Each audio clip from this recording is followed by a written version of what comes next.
High court के इस एक फैसले के बाद सभी के मन में एक सवाल आ रहा है। आखिर 11 जुलाई 2006 को ऐसा क्या हुआ था? Mumbai local train bomb blast मामले में हाई कोर्ट ने सभी 12 आरोपियों को बरी कर दिया है। जिस हमले में 180 लोगों की दर्दनाक मौत हुई थी, उसमें हाई कोर्ट के फैसले ने सभी को हैरान कर दिया है। सुनवाई के दौरान यह बात सामने आई है कि जांच एजेंसियां पर्याप्त सबूत पेश नहीं कर सकी और इसी वजह से इन 12 लोगों को बरी कर दिया गया।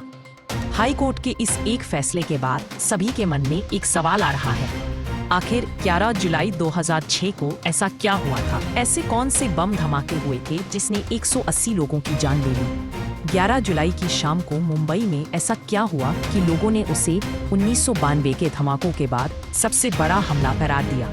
असल में 11 जुलाई 2006 को मुंबई की लोकल ट्रेनों को निशाना बनाया गया था। ये वही ट्रेनें हैं जिन्हें लोग माया नगरी की लाइफ लाइन तक कहते हैं। कहीं भी जाना हो तो टैक्सी से ज्यादा लोग इन्हीं ट्रेनों का इस्तेमाल करते हैं। इससे समय भी बचता है और पैसे भी कम लगते हैं। लेकिन आरोपियों ने इसी बात का फायदा उठाया। ज्यादा भीड़ को देखते हुए उनकी तरफ से इन्हीं लोकल ट्रेनों को निशाने पर लिया गया। सबसे पहला धमाका शाम को 6:24 पर हुआ। उसके बाद 7 और बम धमाके हुए। बात चाहे माटुंगा रूट की हो, बांद्रा की हो, खार रोड की हो, माहिम जंक्शन की हो, जोगेश्वरी की हो, भयंदर की हो या फिर बोरीवली रेलवे स्टेशन की, सभी जगह एक के बाद एक बड़े धमाके हुए और भारी तबाही देखने को मिली। सबसे ज्यादा 43 मौतें वहीं पर देखने को मिली। मीरा रोड भयंदर की लोकल ट्रेन में 31 लोगों की जान चली गई। इसी तरह Churchgate Virar local train में 28 लोगों ने और Churchgate Borivali local train में भी 28 लोगों ने अपनी जान गंवाई। हमलों को कैसे दिया गया अंजाम? जब इन बम ब्लास्ट की जांच शुरू हुई तो पता चला कि मुंबई के वेस्टर्न लाइन की लोकल ट्रेनों को ही निशाने पर लिया गया था।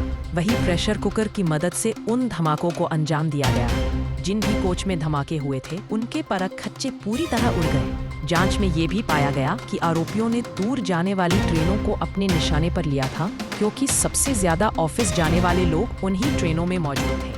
पाकिस्तान से ऑपरेट कर रहे लश्कर-ए-तैयबा ने इस हमले की जिम्मेदारी ली थी। निचली अदालत ने माना था दोषी। अब इस बड़े आतंकी हमले के बाद निचली अदालत ने तो 5 दोषियों को फांसी की सजा और 7 को उम्र कैद की सजा सुनाई गई थी।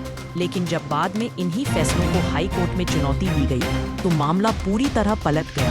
आरोपियों के वकील ने दावा किया कि जबरदस्ती टॉर्चर कर पुलिस ने कबूलनामा लिखवाया गया।